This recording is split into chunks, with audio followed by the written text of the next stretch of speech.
Welcome to our channel നാത്തുൻ tips and stitching. അപ്പം ഇന്ന് ഞങ്ങൾ വന്നിരിക്കുന്നത് നമ്മുടെ ഫുഡ് കഴിക്കണതിൽ നമ്മൾ ഒഴിച്ചുകൂടാൻ പറ്റാത്ത ഒരു സംഭവമാണ് നമ്മുടെ അച്ചാർ. ഒരു തരി അച്ചാറുണ്ടെന്നുണ്ടെങ്കിൽ നമ്മുടെ കറികളൊക്കെ നല്ല ഒത്തിരി കൂടി ടേസ്റ്റ് ആവില്ല, നമ്മുടെ ഫുഡ് റെസിപ്പിയൊക്കെ അടിപൊളിയും.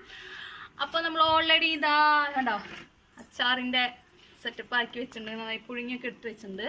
നല്ല നാരങ്ങ അച്ചാർ ഇന്ന് എങ്ങനെ ഉണ്ടാക്കാം എന്നുള്ളൊരു വീഡിയോ ആണ് ഇന്ന് കാണിക്കാൻ പോകുന്നത്. അപ്പോൾ നമുക്ക് വീഡിയോയിലേക്ക് പോകാം. ഇന്ന് നമ്മളിവിടെ തയ്യാറാക്കുന്നത് ഒരു ചെറുനാരങ്ങ അച്ചാറാണ്. ചെറുനാരങ്ങ അച്ചാർ പെട്ടെന്ന് തയ്യാറാക്കുന്ന ചെറുനാരങ്ങ അച്ചാർ, അത് എത്രയും കാലം വരെ സൂക്ഷിക്കാൻ പറ്റുന്ന ചെറുനാരങ്ങ അച്ചാർ. നമ്മൾ കടയിൽ നിന്ന് മേടിക്കുമ്പോൾ അതിൽ വേറെ മരുന്നുകളൊക്കെ ചേർത്ത് പൊട്ടാസ്യം പെർമനേറ്റൊക്കെ ചേർത്തിട്ടുള്ള സാധനം നമുക്ക് കിട്ടണേ കുട്ടികൾക്ക്, നമുക്ക് അതിൽ ആരോഗ്യത്തിന് ഭയങ്കര ഹാനികരമാണത്. പക്ഷെ ഇതൊന്നും ഇല്ലാണ്ട് കുറേ കാലം സൂക്ഷിച്ച് വയ്ക്കാൻ പറ്റുന്ന ഒരു ചെറുനാരങ്ങ അച്ചാറാണ്. ഇത് ചെറുനാരങ്ങ, അതിന് വേണ്ട ചെറുനാരങ്ങ നല്ല പഴുത്ത ചെറുനാരങ്ങ, മൂത്ത് പഴുത്ത ചെറുനാരങ്ങ, മുളക് പൊടി, കായം, മഞ്ഞൾപ്പൊടി, കടുക്, ഉപ്പ്, വേപ്പില, എണ്ണ. വെള്ളം ഇതിൽ തൊടാൻ പാടില്ല, പച്ചവെള്ളം തൊടാണ്ട് ഉണ്ടാക്കാൻ പോകുന്ന ചെറുനാരങ്ങ അച്ചാർ നമുക്ക് എങ്ങനെ ഉണ്ടാക്കാൻ നോക്കാം. അപ്പോൾ നമുക്ക് ആദ്യം തന്നെ ഈ ചെറുനാരങ്ങേനെ നന്നായി വെള്ളം വെച്ച് നന്നായി വെട്ടി തിളയ്ക്കുമ്പോൾ ഈ നാരങ്ങേനെ അതിലിട്ടിട്ട് തള വരനോട് കൂടിയിട്ട് നമുക്കിത് നിർത്തി കൊടുക്കണം. ഇതിലിട്ട് തിളപ്പിക്കാൻ പാടില്ല, വെള്ളം നന്നായി തിളച്ചുകൊണ്ടിരിക്കുമ്പോൾ അതിലിടണം. അതിട്ട് കഴിഞ്ഞ് തള വരനോട് കൂടി നമുക്ക് ഈ വെള്ളം സ്റ്റവ് ഓഫ് ചെയ്തിട്ട് അത് ചെറുതാക്കി നുറുക്കിയിട്ട് അച്ചാറില്ല. അപ്പോൾ നമുക്ക് എങ്ങനെ ചെയ്യുന്നു. നാരങ്ങ നന്നായി പുഴുങ്ങി വെന്ത് പാകം അതിൻ്റെ പൊട്ടിയിട്ടൊന്നുമില്ല. ഇനി നമുക്കിത് ഒരു 6 കഷ്ണമാക്കിയിട്ട് മുറിച്ചെടുക്കാം.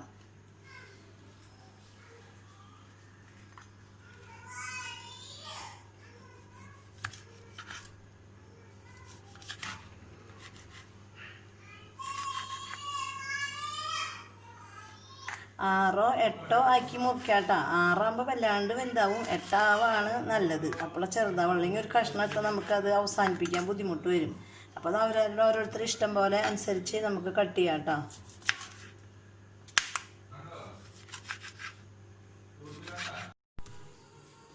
അപ്പോൾ നമ്മുടെ നാരങ്ങ ഇവിടെ ചെറിയ ചെറിയ പീസുകളാക്കി ഇതുപോലെ ഒരു 6 പീസാക്കിന് ഞാൻ ഓരോ നാരങ്ങ.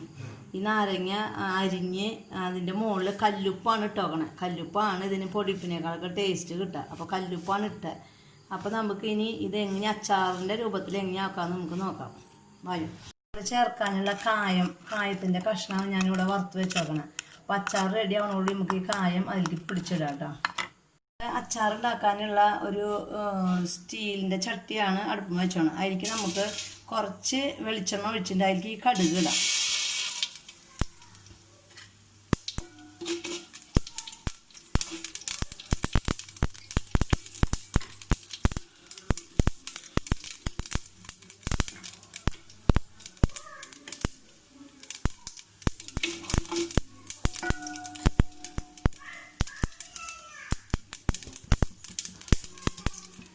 നമ്മുടെ കടുകൊക്കെ പൊട്ടി കഴിഞ്ഞു. അതിലേക്ക് നമുക്ക് കുറച്ച് വേപ്പില ഇടാം കേട്ടോ.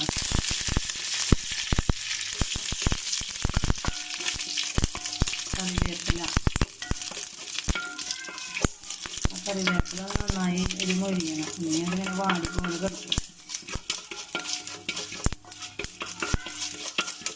കറിവേപ്പില ഇട്ടതിന് ശേഷം നമ്മളിവിടെ ഉപയോഗിക്കുന്നത് നല്ല സ്വർണ്ണം നല്ലെണ്ണയാണ്. സ്വർണ്ണം നല്ലെണ്ണ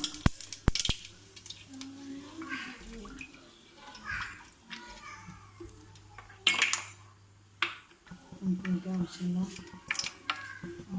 നമ്മുടെ എണ്ണ ചൂടായിട്ട് പച്ചെണ്ണ ഒഴിച്ച് ചൂടായിട്ട് അതിലേക്ക് നമുക്ക് ആവശ്യമുള്ള മുളക് പൊടി ഇടാം.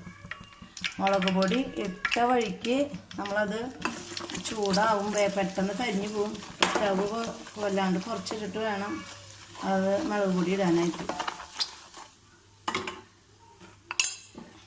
നമ്മൾ സാധാരണ ചിലരൊക്കെ ഇഞ്ചി വെളുത്തുള്ളി ഇതൊക്കെ ചേർത്തിട്ടാണ് അച്ചാറിടുക. പക്ഷെ അതിൽ ഇഞ്ചിയില്ല, വെളുത്തുള്ളി ഇല്ല, ഒന്നുമില്ല. മുളക് പൊടിയും കടുക് പൊട്ടി വേപ്പില ഇട്ടു. അതിൽ എണ്ണ ചൂടാകുമ്പോൾ മുളക് പൊടി ഇട്ടു. ആ മുളക് പൊടിക്ക് നമ്മുടെ ചൊറുക്ക ഒഴിച്ചു. ചൊറുക്ക ഒന്ന് തിളക്കിനോട് കൂടി നമുക്ക് നമ്മുടെ നാരങ്ങയിടാം. മുളക് പൊടി നന്നായി ചൂടായിട്ട് അതിലേക്ക് നമ്മുടെ ഈ ചൊറുക്ക വെള്ളം ഒഴിക്കാം. ചൊറുക്ക അധികം ഒഴിക്കുന്നില്ല, പുളി അനുസരിച്ചിട്ട് ഒഴിക്കണ്ട. കുറവ് ഒഴിച്ചാൽ നല്ല പുളിയാവും അച്ചാർ. പിന്നെ അല്ലാണ്ട് ഡ്രൈ ആവാണ്ടിരിക്കാൻ കുറച്ച് വേണം. വേറെ പച്ചവെള്ളം ഒന്നും ഇതിൽ ചേർക്കണില്ല. അപ്പം അതുകൊണ്ട് എത്ര കാലം വേണമെങ്കിലും നമ്മുടെ ഈ അച്ചാർ 6-7 മാസം വരെ, ഒരു കൊല്ലം വരെ വേണമെങ്കിൽ അച്ചാറിന് ഒരു കേടുപാടാണ്ടില്ലാണ്ടിരുന്നോളൂ. നമ്മുടെ കായം പൊടിച്ച കായത്തിന് ഇതിലേക്ക് ഇടാം. പൊടിക്കായ ഇട്ടാലും കുഴപ്പമില്ല കേട്ടോ. കായം പൊടി മേടിക്കാൻ കിട്ടും, അത് ഇട്ടാലും കുഴപ്പമില്ല. ഞാനിവിടെ LGയുടെ കായാണ് ഇടുന്നത്.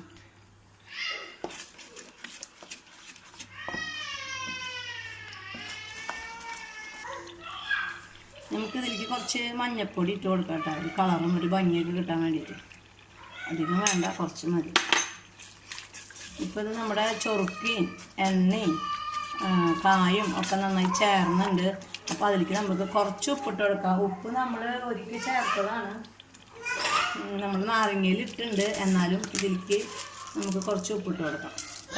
കല്ലുപ്പ് നമ്മൾ അത് നാരങ്ങയിൽ ഇട്ട് വെച്ചിട്ടുണ്ട്. എന്നാലും നമുക്ക് കുറച്ച് ഇതിലും ചേർക്കാം, നല്ല ഉപ്പുണ്ടാകും. എന്തോരം ഉപ്പിട്ടാലും വീണ്ടും വീണ്ടും ഉപ്പിടേണ്ടി വരും. അപ്പോൾ നേരത്തെ തന്നെ ഇത്തിരി ഉപ്പ് അധികം ഇട്ട് വെച്ചാൽ ശരിക്കും നാരങ്ങയിലൊക്കെ ഉപ്പ് പിടിക്കും.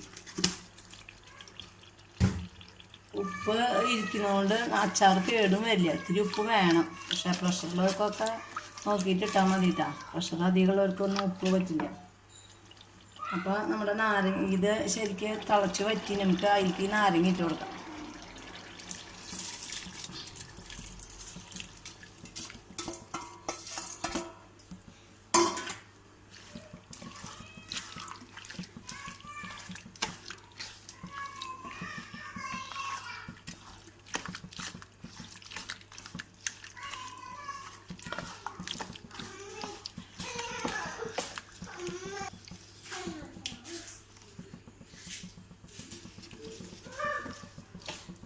നമ്മുടെ നാരങ്ങച്ചാറ് ഇപ്പോൾ ഇവിടെ നല്ല സൂപ്പർ നാരങ്ങച്ചാർ ബിരിയാണിക്കും പിന്നെ ഇറച്ചി മീൻ അങ്ങനത്തെ കറികൾക്കൊക്കെയാണ് നമ്മൾ നാരങ്ങച്ചാർ അധികം കൂട്ടുക.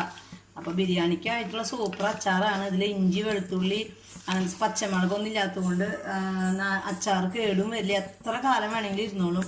ഇനിയിപ്പോൾ ഇത് അധികം നേരമൊക്കെ തിളപ്പിക്കേണ്ട ആവശ്യമില്ല. ഇപ്പോൾ ഇത് അച്ചാർ റെഡി ആയിട്ടുണ്ട്. അല്ലാതെ നോക്കിയാൽ സൂപ്പർ അച്ചാർ. ഉപ്പ് നോക്കണ്ട, സൂപ്പർ അച്ചാർ. ഒന്നും വേണ്ട, ചോറുണ്ണാൻ കഞ്ഞി കുടിക്കാൻ ഒക്കെ സൂപ്പറായിട്ട്. അപ്പം നമ്മുടെ അച്ചാറിവിടെ റെഡിയായി. പെട്ടെന്ന് തയ്യാറാക്കാൻ പറ്റുന്ന ഒരു ഈ അച്ചാറാണ് ഈ നാരങ്ങച്ചാറ്. ഇതിൽ കുറേ ഇൻഗ്രീഡിയൻസ് ഒന്നും ഇല്ല. ഇഞ്ചിയോ വെളുത്തുള്ളിയോ അല്ലെങ്കിൽ പച്ചമുളകോ ഒന്നുമില്ല. മുളക് പൊടിയും കായും പിന്നെ വേപ്പിലയും കടുകും മാത്രം. പക്ഷെ അത് ഉപയോഗിച്ച് നമ്മൾ ചെയ്തോണം, പെട്ടെന്ന് തീരും ചെയ്യും. അപ്പോൾ നിങ്ങളെല്ലാവരും ഇത് ചെയ്ത് നോക്കണം. സൂപ്പർ അച്ചാറാണ്. അപ്പോൾ എല്ലാവരും ചെയ്ത് നോക്കണം. അപ്പൊ അച്ചാർ ഉണ്ടാക്കേണ്ടത് എങ്ങനെയാന്ന് നിങ്ങൾ കണ്ടല്ലോ. അപ്പൊ നിങ്ങൾ എല്ലാവരും ട്രൈ ചെയ്തോളോ, കമന്റ് ചെയ്തോളോ, ലൈക്ക് ചെയ്തോളോ, ഷെയർ ചെയ്തോളോ. ഇനിയും സബ്സ്ക്രൈബ് ചെയ്യാത്തവർ സബ്സ്ക്രൈബ് ചെയ്തോളോ. അപ്പൊ അടുത്തൊരു വിഭവമായി അല്ലെങ്കിൽ അടുത്തൊരു സ്റ്റിച്ചിങ് വീഡിയോ അല്ലെങ്കിൽ ഒരു ബ്യൂട്ടി ടിപ്സ് ഒക്കെ ആയിട്ട് ഞങ്ങൾ ഇനി വരുന്നതായിരിക്കും. അടുത്ത വീഡിയോയിൽ കാണുന്നവരെ ബൈ.